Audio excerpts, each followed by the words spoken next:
The world was watching, and the tension could be cut with a knife. Ibrahim Traoré, the Prime Minister of Burkina Faso, stood in front of the cameras, his eyes burning with conviction.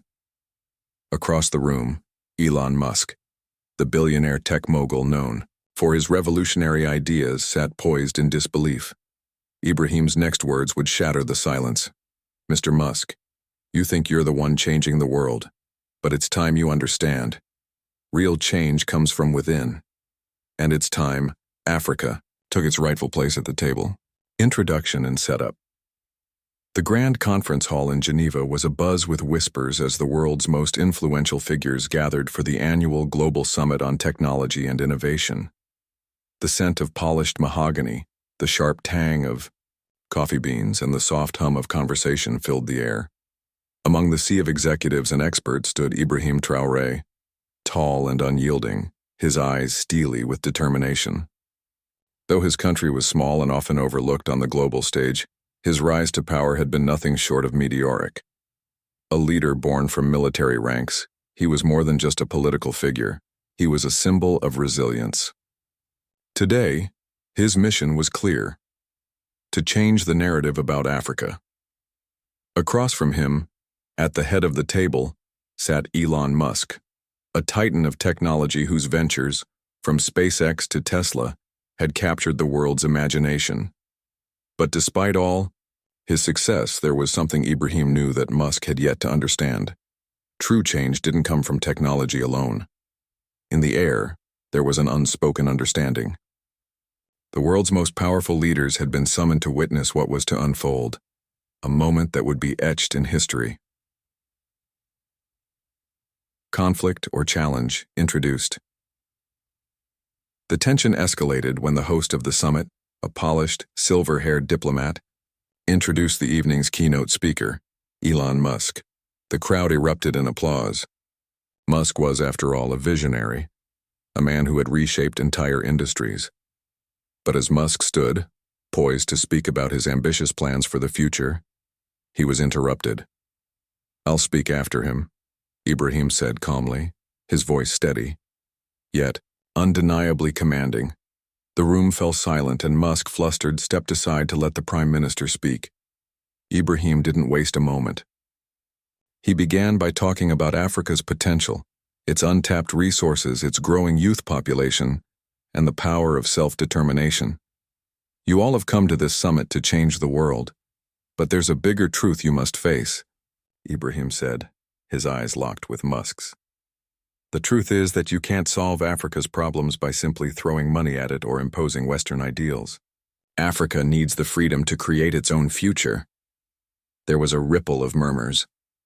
Musk looked taken aback, as if he had been slapped in the face. His jaw tightened, but he remained silent. Ibrahim continued, his voice rising in intensity. "We are not waiting for your approval. We are not waiting for your help.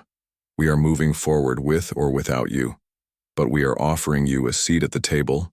You can choose to be a partner, or you can stand aside." The room was still, every eye focused on the two men. Elon's reputation was built on reshaping the future, but today it seemed he might be forced to reconsider everything he thought he knew.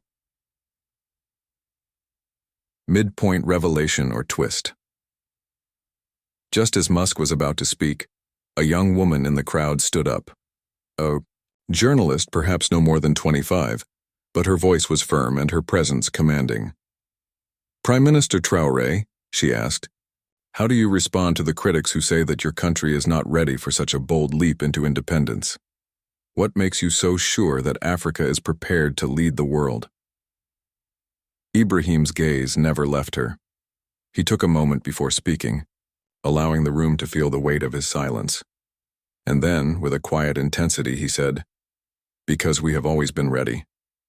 We've simply been held back by those who do not believe in us. It's time to change that narrative." A beat passed, then a shock. He turned toward Elon Musk, whose face had slowly begun to soften, no longer defensive but thoughtful. I'm not here to attack you, Mr. Musk. I am here to remind you of something that the world has forgotten. Africa is not a charity case. We are a force, And your vision, if it is truly about helping the world, must include us as equals. The room seemed to hold its breath. It was a moment of reckoning not just for Musk, but for every global leader in the room. Climax. Emotional breakthrough. The silence was broken by Elon Musk's voice, softer than expected. "You're right, Ibrahim," Musk said, his words laced with a newfound humility. "I've always been driven by the need to innovate, to push humanity to its limits. But I've never really understood the full scope of what you're saying. The truth is, we've all been so focused on technology that we've forgotten what it means to empower people." A collective gasp echoed through the room. It was the admission that few would expect from a man like Musk, and Ibrahim, standing tall before the world, offered a simple but powerful reply. "It's never too late. Let's build a future together." The two men stood side by side, their differences now a distant memory. The crowd rose to their feet and applause filled the room. But this wasn't just a victory for one man. It was a victory for an entire continent, a victory for the future of Africa. Resolution and quiet closure. The summit ended with a sense of unity in the air, a promise that was now tangible. As the cameras flashed and journalists rushed to get their interviews, Ibrahim and Elon walked quietly to a side room. "Mr. Musk," Ibrahim said, his tone now more personal, "you've just witnessed something powerful, the beginning of Africa's time." Musk nodded, a slight smile crossing his face. "I think I understand now. Africa's future isn't just about innovation, it's about liberation." And for the first time, the world began to see a new future, one where Africa stood as an equal partner in shaping the world's destiny. Call to action. If this story touched your heart, consider subscribing for more inspiring tales of hope, healing, and unexpected kindness.